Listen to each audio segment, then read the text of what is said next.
ಬರ್ಗಿ ಅಂತ ಕೇಳ್ತೀನಿ ಪಿ ಸಿಗಳಿಗೆ ಮತ್ತು ಸಬ್ ಇನ್ಸ್ಪೆಕ್ಟ್ರಿಗೆ.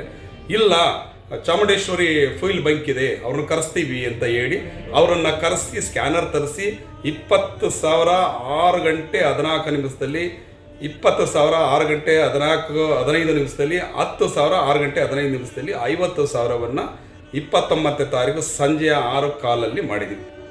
ಮತ್ತೆ ಇವ್ರೇನು ಹೇಳ್ತಾರೆ, ಬೆಳಗ್ಗೆಗೆ ನೀವು ಯಾವುದೋ ಒಂದು ಗುಜರಿಯಲ್ಲಿ ಕಂಪ್ಯೂಟರ್ ಎತ್ಕೊಂಡ್ಬಿಡಿ, 50 ರೂಪಾಯಿ ಕೊಟ್ಟರೆ ಕೊಡ್ತಾರೆ, ಅದನ್ನು ತೆಗೆದುಬಿಟ್ಟು ಫೋಟೋ ತಗೊಬಿಡೋಣ, ನಿಮ್ಮ ಕೇಸನ್ನು ಕ್ಲೋಸ್ ಮಾಡಿಬಿಡ್ತೀನಿ, 10,000 ರೂಪಾಯಿನ ನಮ್ಮ ಸಿಬ್ಬಂದಿಗೆ ಕೊಟ್ಬಿಡಿ ಅಂತ ಹೇಳ್ತಾರೆ. ಯಾರು? PSI ಹರೀಶ್ ಅವರು.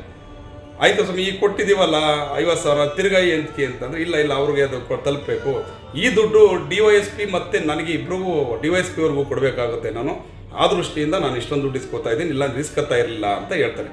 ನಂದು 1 ಲಕ್ಷ ಹಣ ಏನಿತ್ತು ಅದನ್ನು ನಾನು ವ್ಯಾಪಾರ ಮಾಡಲಿಕ್ಕೆ ಅಂತ 1 ಲಕ್ಷ ದುಡ್ಡನ್ನು ಮಡಗಿದ್ದೆ.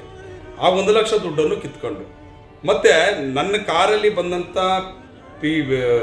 ಪಿ ಸಿಗಳು ಏನು ಪೊಲೀಸ್ ಪೇದೆಗಳಿದ್ದಾರೆ, ಅವ್ರದ್ದು ಐಡೆಂಟಿ ಕಾರ್ಡು ನಮ್ಮ ಕಾರಲ್ಲೇ ಬಿಸಾಕ್ಬಿಟ್ಟು ಹೋಗಿದ್ದಾರೆ, ಅದು ಇದೆ.